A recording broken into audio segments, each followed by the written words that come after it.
Hari ini tema kita adalah mengelola dan menyelesaikan konflik.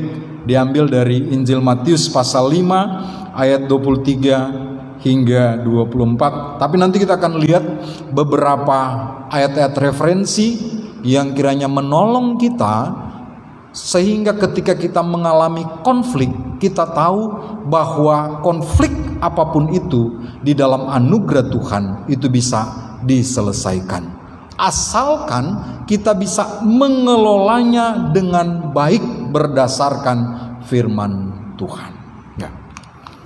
Karena prinsipnya semua manusia pasti mengalami konflik dan akan terus mengalaminya. Apakah orang itu percaya Tuhan dan orang itu setia kepada Tuhan, bahkan tidak setia ataupun yang tidak percaya sama sekali kepada Tuhan, pasti akan mengalami konflik. Nah, ini prinsip penting. Kenapa? Beberapa waktu lalu saya mendapat telepon dari teman. Minggu lalu mungkin saya sudah sampaikan. Ada seorang yang dalam kekristenan dia mungkin sedang mencari kebenaran itu. Dia tanya, "Pak, saya lihat kalau artis-artis itu enak ya. Mereka kayaknya tidak punya masalah. Mereka hidup di dunia itu seperti hidup di surga, sudah menikmati surga." Karena dia berpikir surga itu semuanya enak-enak saja, sehingga dia membayangkan kehidupan di dunia, kehidupan seperti di surga, pokoknya semua bisa terpenuhi tanpa kekurangan apapun atau tanpa konflik sama sekali. Sehingga dia bilang gini, "Bapak, dia enak ya, hidup di dunia senang, dia nikmati sorga, mati juga di akhirat, nikmati juga sorga." Jadi dia bilang double dia dapat. Saya bilang, tunggu dulu. Yang pertama kita lihat mungkin dia senang, kenapa? Karena dari penampilannya. Tetapi pergumulan batin, konflik yang dialami, tidak ada yang tahu. Saya sudah sampaikan. Kadang kalau orang bilang semakin kaya, semakin tinggi jabatan, semakin ringan, semakin bahkan mungkin semakin tidak ada konflik. Siapa bilang? Yang seharusnya sebaliknya, semakin tinggi jabatan, semakin banyak harta, kepercayaan yang diberikan, maka konflik semakin rentan kita alami. Tetapi kalau mereka bisa bertahan, nah itu hal yang penting yang perlu kita cari tahu. Mengapa mereka bisa bertahan di dalam konflik tersebut? Konflik kalau dalam bahasa aslinya itu dari bahasa Latin conflica. Artinya apa? Pertempuran.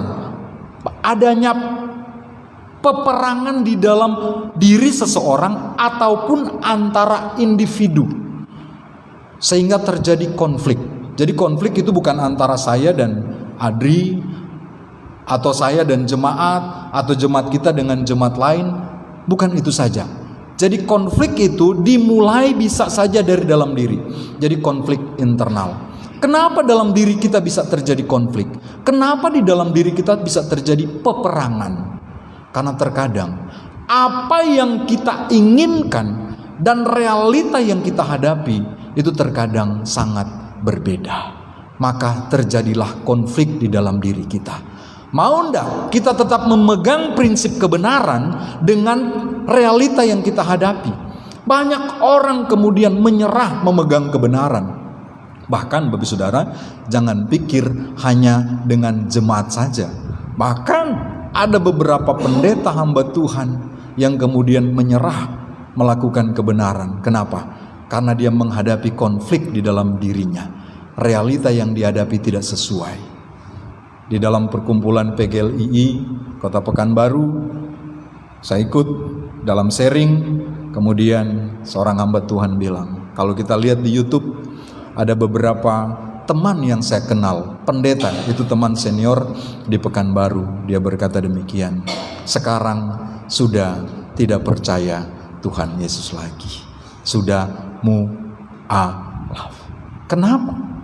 Padahal dia adalah orang yang memberitakan Injil. Tetapi kembali lagi, kenapa? Karena dia tidak dapat menyelesaikan konflik yang terjadi di dalam dirinya. Jadi Bapak Saudara, konflik pasti akan terjadi. Kita nggak bisa lari kemana. menghadapi konflik. Kita nggak bisa lari kemana. Yang penting bagaimana kita harus menyelesaikan konflik. Nah, untuk itu sebisa-bisanya bagian pertama, hindari konflik. Pertama, hindari konflik. Kan terasa ya, kadangkala kalau dalam pergaulan kita, keseharian kita, terjadinya konflik itu ada tanda-tanda. Hindari sebelum itu terjadi. Tetapi kalau itu terjadi, jangan pernah membiarkan konflik itu berkepanjangan, karena semakin lama dan apalagi tidak terselesaikan akan semakin besar memakan korban dan kerugian. Di dalam pembacaan kita tadi, Tuhan Yesus jelas sekali memberikan satu peringatan kepada kita. Jika engkau mempersembahkan persembahanmu dan teringat bahwa apa? Saudaramu mempunyai sesuatu persoalan terhadap engkau. Tuhan bilang apa? Lanjut worship? Oh jangan, pulang dulu, selesaikan. Kalau saya pakai bahasa sendiri gini, kalau engkau mau datang kepada Tuhan tetapi engkau merasa ada konflik dengan orang lain, ayo selesaikan konflik itu. Tetapi di dalam realitas sekarang banyak sekali orang-orang mengabaikan ini. Kenapa? Antar jemaat ada konflik, tetapi kalau ibadah duduk berdekatan. Salaman. Setelah pulang langsung pulang. Di luar gimana? Enggak mau bertegur sapa. Kejadian seperti itu. Tuhan bilang, firman Tuhan bilang, jika engkau datang kepada Tuhan, kalau engkau teringat sesuatu terhadap saudaramu ini, tinggalkan dulu apa yang engkau ingin bawa kepada Tuhan. Berdamai dahulu, baru kamu kembali. Jadi Bapak Saudara, Tuhan mau ketika kita mau datang kepada Tuhan di dalam ketulusan, di dalam keterbukaan, sehingga tidak ada yang menghalangi hadirat Tuhan dengan kita. Terkadang banyak orang datang beribadah, datang penuh dengan pergumulan, penuh dengan kegalauan, pulang lebih parah lagi. Kenapa? Karena sebelum datang tidak ingin untuk menyelesaikan persoalan, tidak ada kerinduan untuk berdamai dengan Tuhan, apalagi berdamai dengan sesama. Kalau kita tidak berdamai, tidak menyelesaikan konflik, kita akan diserahkan kepada hakim, dan hakim itu menyerahkan kita kepada pembantunya, dan kemudian akan dilemparkan ke dalam penjara. Bapak Saudara, ketika saya mempelajari ayat ini, itu dibilang, kalau engkau tidak menyelesaikan masalah itu, firman Tuhan bilang, engkau akan diserahkan kepada hakim. Biasanya setelah dari hakim apa? Dihukum. Tetapi ternyata di dalam bagian ini dituliskan, engkau akan diserahkan kepada siapa? Pembantunya. Kenapa engkau akan diserahkan ke pembantunya lagi, baru ke dalam penjara? Jadi dalam konteks ini seperti ini Bapak Saudara. Jadi pembantu hakim ini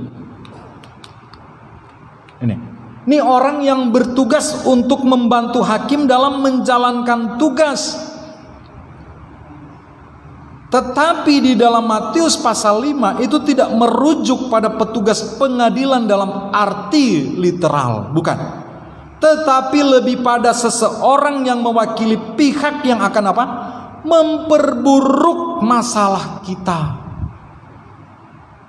Jadi ada orang kedua yang akan berusaha untuk menuntut kita supaya kita menyelesaikan persoalan kita.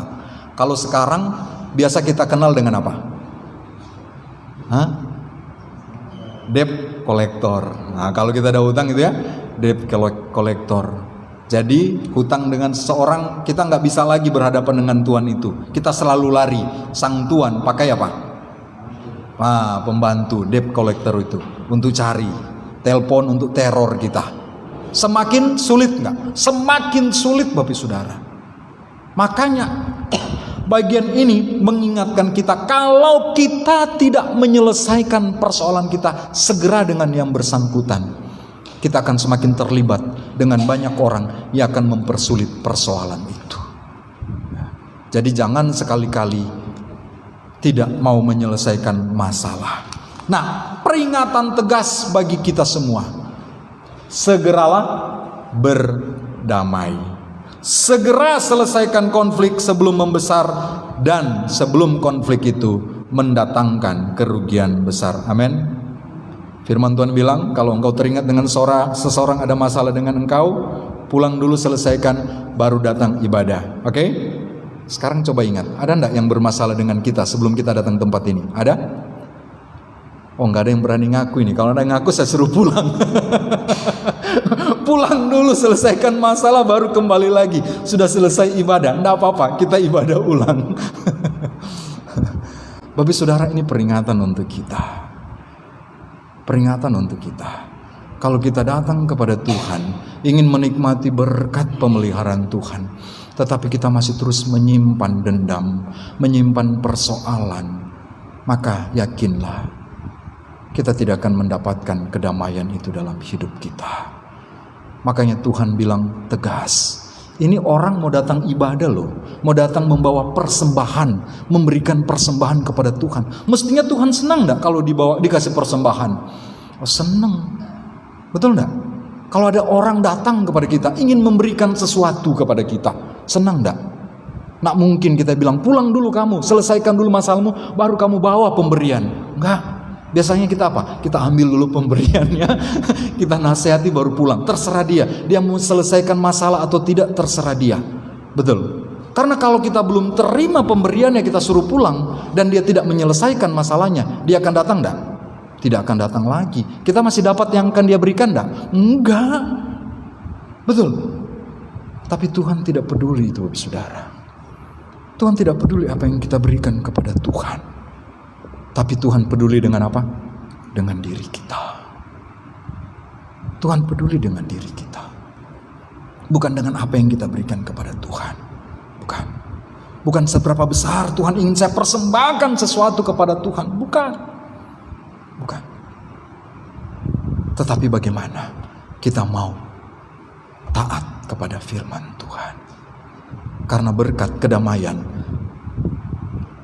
pintu untuk masuk dalam kehidupan kita itu satu, taat. Kalau kita mau taat firman Tuhan, di situ pintu untuk berkat Tuhan itu bisa mengalir dalam kehidupan kita. Tapi kalau tidak, ibaratnya berkat Tuhan itu mengelilingi kita, tapi itu nggak ada pintu untuk masuk. Kenapa? Karena kita tutup dengan apa? Dengan segala persoalan kita, dengan dendam dan lain-lain. Maka kita akan terus merasa kering. Kita berdoa, beribadah, tapi kita nggak menikmati sesuatu dari Tuhan. Ya.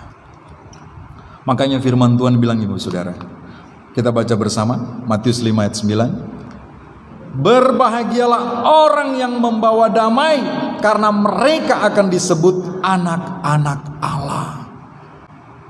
Jadi bapak saudara, orang yang disebut anak-anak Allah, kalau di dalam bagian ini bilang apa? Orang yang membawa damai. Bagaimana kita bisa membawa damai? Bagaimana? Tahu bagaimana kita bawa damai?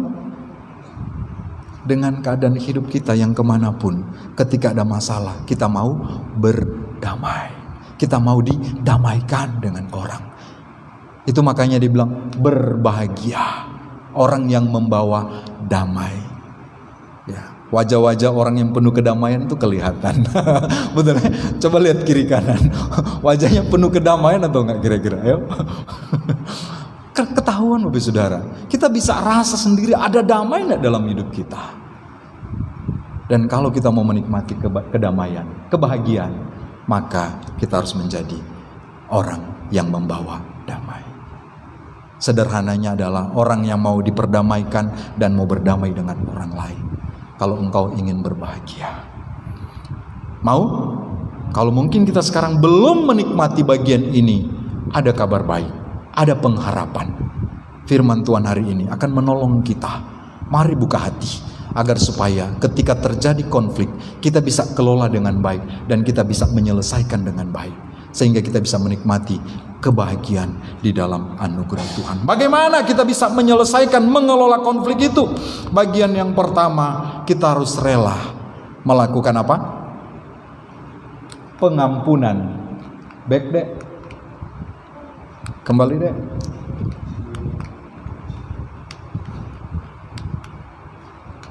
Kembali.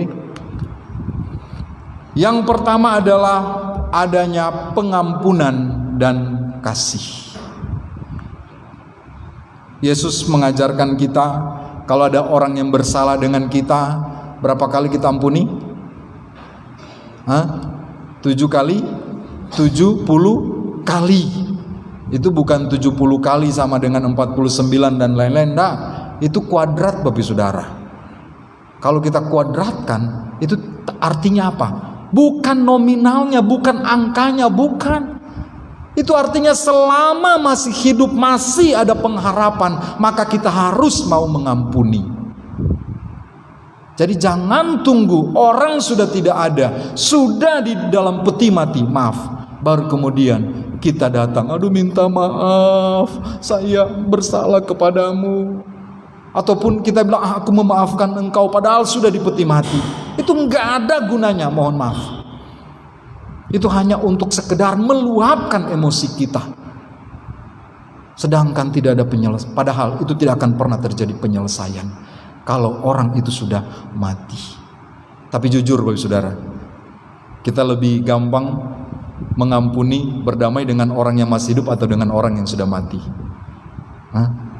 Kebanyakan yang saya lihat, orang-orang yang tidak percaya Tuhan, mohon maaf, ketika sudah mati baru datang. Sebelum mati nggak mau mengampuni, didamaikan nggak mau, didamaikan nggak mau, nggak mau. Pas mati baru dia datang, menangis terseduh situ. Rasa-rasanya pingin masuk di dalam peti mati untuk berdamai. Itu nggak bisa lagi Bapak Saudara, nggak bisa. Itu sudah terlambat, sudah terlambat. Jadi bagian ini sangat penting. Kalau kita mau menikmati kebahagiaan di balik konflik yang sedang kita alami, mari buka pintu hati kita untuk apa? Mengampuni orang yang bersalah kepada kita. Kenapa? Karena pertama, Tuhan memerintahkan kita mengampuni tanpa batas. Yang kedua, mengapa kita harus mengampuni dan kasih? Karena ini perintah Tuhan. Efesus pasal 4 ayat 32 dia bilang apa? Hendaklah engkau hidup dalam kasih mesra, saling mengampuni. Kenapa? Karena Tuhan terlebih dahulu sudah mengampuni engkau. Ingat doa Bapa kami kita, ampunilah kami seperti kami juga mengampuni orang yang bersalah kepada kami. Dan Tuhan bilang ada satu penegasan, jika engkau tidak mengampuni orang, maka Bapamu di sorga tidak mengampuni engkau. Tapi terkadang doa kita itu hebat banget. Tuhan ampuni saya, hukum dia Tuhan, terlalu jahat dia. Benar, terkadang begitu Saudara. Wah, ini sangat tidak alkitabiah. Sesakit apapun kita diperlakukan oleh orang lain, tapi kalau kita ingin menikmati kebahagiaan, kedamaian sebagaimana janji Tuhan, ketetapan Tuhan, kalau kita sebagai anak-anak Allah, sebagai pembawa damai, maka kita harus mengampuni orang yang bersalah kepada kita. Terus enak dong dia Tuhan. Nah, kadangkala ini yang membuat kita sulit untuk mengampuni, betul? Kita merasa dia enak, dia seenak-enaknya bersalah kepada kita, merugikan kita, baru dia bebas-bebas saja. Seperti teman tadi yang saya bilang tadi, dia enaknya menikmati sorga double di akhirat dan di dunia. Biar korupsi tapi dia senang. Bapak Saudara, saya mau katakan, selama engkau tidak hidup di dalam Tuhan, maka tidak akan ada kedamaian. Dan selama orang yang kita lihat baik-baik saja, dengan segala apa yang dia miliki, tapi selama dia tidak takut akan Tuhan, kita lihat dia baik, tetapi di dalamnya itu pasti buruk. Mohon maaf. Kalau Alkitab bilang itu seperti apa? Kuburan yang indah kelihatan di luar, tetapi di dalamnya apa? Tulang belulang. Jadi bagian ini penting, pengampunan dan kasih. Mengapa kita harus mengampuni? Karena yang pertama, Tuhan yang memerintahkan. Mengapa kita harus mengampuni dan mengasihi? Karena kita juga sudah dikasihi oleh Tuhan. Kalau engkau tidak mau dikasihi, kalau engkau tidak mau diampuni, silakan bencilah orang lain. Jangan selesaikan konflik kalau engkau tidak mau mengalami hal ini. Yang kedua, mengelola dan menyelesaikan konflik. Yang kedua, kita harus mencari penyelesaian secara internal dalam jemaat, melibatkan pemimpin yang bijaksana. Ya. Kalau dalam Matius pasal 18 Tuhan bilang apa? Kalau ada yang bersalah, panggil dua mata. Berdua dulu, tegur. Selesaikan berdua. Kemudian kalau dia, orang ini tidak mau dengar, panggil lagi orang lain sebagai saksi. Kalau tidak, baru apa? Panggil jemaat. Kalau dia tidak sama sekali mau, sudah kemudian berusaha diselesaikan, baru kemudian diserahkan kepada yang lain. Jadi Bapak Saudara, kalau dunia sekarang itu hati-hati. Masalah sedikit langsung penyelesaiannya di mana? Sosmed, status. Waduh, ini terlalu kejam, sungguh terlalu. Orang seperti engkau masa punya sorga? Aduh, kasihan. Tidak ada penyelesaian. Bapak Saudara, kalau kita mau menerima berkat, walaupun konflik yang besar sedang kita alami, maka langkah kedua, setelah kita ada kerelaan untuk mengampuni, mengasihi, yang terkadang sulit. Walau kita sudah mengampuni, sudah mengasihi, terkadang ketemu dengan dia masih sulit, betul? Maka kita terkadang perlu apa? Orang ketiga sebagai mediator. Tetapi ingat, orang ketiga itu harus orang yang Bapak Ibu Saudara percaya, orang yang takut akan Tuhan. Kalau tidak, persoalan kita bukannya semakin terselesaikan dengan baik, yang terjadi tersebar luas tanpa adanya penyelesaian. Kalau tersebar luas sudah ada penyelesaian, itu baik, itu menjadi kesaksian, betul? Tetapi kalau tersebar luas tanpa ada penyelesaian, itu semakin memperburuk. Nah, untuk itu jangan pernah menjauhkan diri dari persekutuan ibadah kita. Kenapa? Karena di dalam persekutuan ibadahlah kita bisa menemukan pribadi orang-orang yang tahu siapa kita, yang akan menolong kita ketika kita menghadapi konflik. Karena orang bilang siapa kita dan bagaimana kita ke depan itu dipengaruhi oleh lingkaran orang-orang di sekitar kita. Ya. Orang-orang kita di sekitar kita buruk, maka yakinlah engkau baik lama-lama akan tergerus dan mengalami keburukan. Ya. Tapi anehnya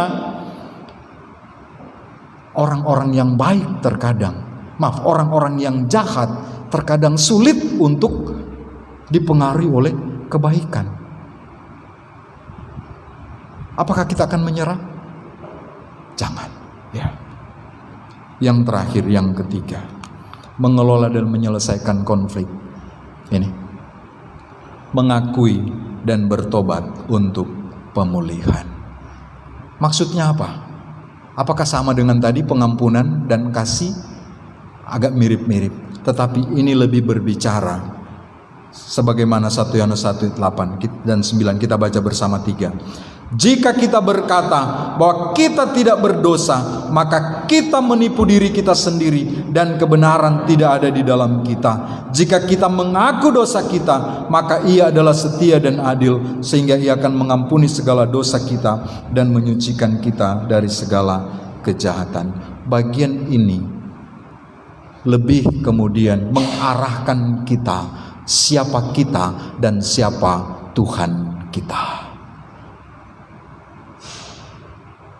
Siapa kita? Kita adalah orang-orang yang berdosa. Terkadang orang sulit memaafkan, mengampuni orang lain. Kenapa? Karena dia merasa paling suci, paling benar. Ya, saya kan sudah diampuni oleh Tuhan, sudah disucikan oleh Tuhan. Benar, kita sudah disucikan oleh Tuhan. Tetapi ingat, pada dasarnya engkau adalah orang yang berdosa. Sehingga ketika engkau disucikan oleh Tuhan dan melihat orang yang bersalah, yang berdosa, engkau seharusnya punya pemikiran sebagaimana dulu engkau ketika engkau masih berdosa, tidak layak di hadapan Tuhan. Demikian kondisi orang tersebut saat ini di dalam keterpurukan. Bagaimana kita bisa merasakan hal itu, Bapak Saudara? Kalau kita tidak merasa bahwa kita adalah orang yang berdosa, tetapi kemudian sudah menikmati pengampunan, kemurahan di dalam Tuhan. Itu yang pertama. Siapa kita? Kita adalah orang-orang yang berdosa. Maka kita juga selayaknya mengasihi orang-orang yang berdosa yang mungkin bersalah, mengalami konflik di dalam kehidupan kita bersama. Dan yang kedua, di dalam ayat ini mengingatkan kita siapa Tuhan kita. Siapa Tuhan kita? Tuhan yang kemudian kalau kita datang mengaku dosa kita, kembali deh. Kalau Tuhan itu adalah ketika kita datang mengaku dosa kita, Tuhan itu setia, Tuhan itu adil. Dia akan mengampuni segala dosa kita dan apa? Menyucikan dari segala kejahatan kita. Kita adalah orang berdosa, berhadapan dengan orang lain yang memiliki konflik. Kita tahu orang itu perlu pertolongan, dan kita tahu kita mungkin gak bisa menolong, tetapi kita tahu kita punya Tuhan yang ketika kita datang bersama kepada Tuhan, maka Tuhan akan mengampuni dosa-dosa kita. Dan saya percaya disitulah kedamaian yang sejati akan terjadi. Ketika kita bersama-sama merasa sebagai orang berdosa yang butuh Tuhan, dan kemudian dari anugerah Tuhan kita tahu Dia setia dan adil, mengampuni kita dan menyucikan kita dari kejahatan kita. Menyelesaikan konflik, Bapak Saudara, itu bukan berbicara tentang siapa yang menang atau siapa yang kalah. Banyak orang ketika terjadi konflik pasti ingin menang. Tetapi sekali lagi di dalam kehidupan kekristenan, dalam ajaran kitab suci, kalau kita mau menyelesaikan konflik, ingatlah, itu bukan berbicara siapa yang mau menang atau siapa yang kalah. Penyelesaian konflik mendorong kita semakin ke bawah agar Kristus semakin terangkat tinggi dan dimuliakan. Makanya Bapak Saudara, kenapa konflik sering terjadi dalam kehidupan kita? Untuk semakin memurnikan kita, supaya apa? Kristus semakin ditinggikan dan dimuliakan dalam kehidupan kita. Bukan tentang siapa yang kalah, siapa yang menang. Kalau kita berhadapan konflik satu dengan yang lain, ingatlah, engkau merasa kalah, sebenarnya benar-benar engkau kalah. Maaf, kalau engkau merasa menang, sebenarnya engkau orang yang kalah. Begitupun dengan orang yang lain. Kalau mungkin dia merasa menang, engkau kalah, sebenarnya enggak, Bapak Saudara. Sama-sama kita kalah. Enggak ada. Kenapa? Karena keteladanan kita satu, Yesus Kristus. Apa yang Yesus Kristus teladankan kepada kita? Yesus Kristus telah menyelesaikan konflik yang tidak mungkin kita selesaikan. Bagaimana dia menyelesaikan konflik? Dengan rela mati di kayu salib agar kita diperdamaikan dengan Allah. Konflik yang diperbuat oleh manusia itu nggak mungkin terselesaikan ketika dia berkonflik dengan Tuhan. Ketika kita menjadi seteru Allah, itu nggak ada yang bisa menyelesaikan itu. Tetapi Yesus memberikan keteladanan kepada kita. Dengan apa? Rela mati di kayu salib. Kalah enggak Tuhan Yesus ketika disalibkan? Kalah? Enggak. Kita sudah percaya bilang enggak kalah. Tetapi orang yang tidak percaya bilang apa? Kalah. Makanya tema Paskah kita apa? Pemberitaan salib merupakan kekuatan Allah. Tetapi di dalam ayat tersebut, bagi orang yang tidak percaya, salib adalah kebodohan. Jadi kalau kita dianggap kalah di dalam konflik, tetapi kemudian Allah ditinggikan, percayalah, engkau mengalami kemenangan yang sejati, dan engkau akan menikmati kebahagiaan sebagaimana janji firman Tuhan, karena engkau adalah anak-anak Allah sebagai pembawa damai. Tetapi kalau engkau merasa menang di dalam konflik itu dan orang itu merasa kalah, hati-hati, engkau tidak akan pernah damai sejahtera. Kenapa? Kemanapun engkau pergi, engkau akan khawatir akan ada pembalasan yang akan dilakukan oleh orang yang merasa kalah. Karena setiap orang kali dikalahkan, dia pasti akan berusaha untuk apa? Membalas, untuk mencari kemenangan. Untuk itu, Mari, di dalam segala konflik yang sedang kita alami, ingatlah Tuhan sedang berkarya. Untuk apa? Memurnikan kita, supaya melalui kehidupan kita Tuhan semakin dimuliakan. Dan kalau Tuhan dimuliakan dalam kehidupan kita, kebahagiaan, damai, sejahtera, sebagaimana janji Tuhan, kita akan bisa nikmati dalam kehidupan kita. Tuhan memberkati. Kita berdoa. Bapa, terima kasih sudah mendengarkan kebenaran firman Tuhan, mengingatkan kami Tuhan. Firman Tuhan mengingatkan kami ketika kami datang kepada Tuhan, tapi kami teringat ada sesuatu yang tidak benar dalam hubungan saya dan orang lain. Tuhan memerintahkan untuk kembali, untuk menyelesaikan, untuk berdamai dengan orang itu. Tuhan, saat ini kalau kami mengingat ada orang yang bersalah kepada kami, ada konflik dengan kami, ataupun kami bersalah kepada orang itu, ada terjadi konflik di antara kami, Tuhan tolong, ketika kami pulang dari tempat ini, kami mau menyelesaikan itu, kami mau mengampuni Tuhan, kami mau menyelesaikan itu, agar supaya Tuhan dimuliakan. Mampukan kami Tuhan, tolong Bapa. Terima kasih Tuhan, terima kasih. Biarlah firman Tuhan itu digenapi dalam kehidupan kami, menikmati kedamaian, kebahagiaan, sebagaimana janji firman Tuhan dalam hidup kami. Terima kasih dalam nama Tuhan Yesus. Amin.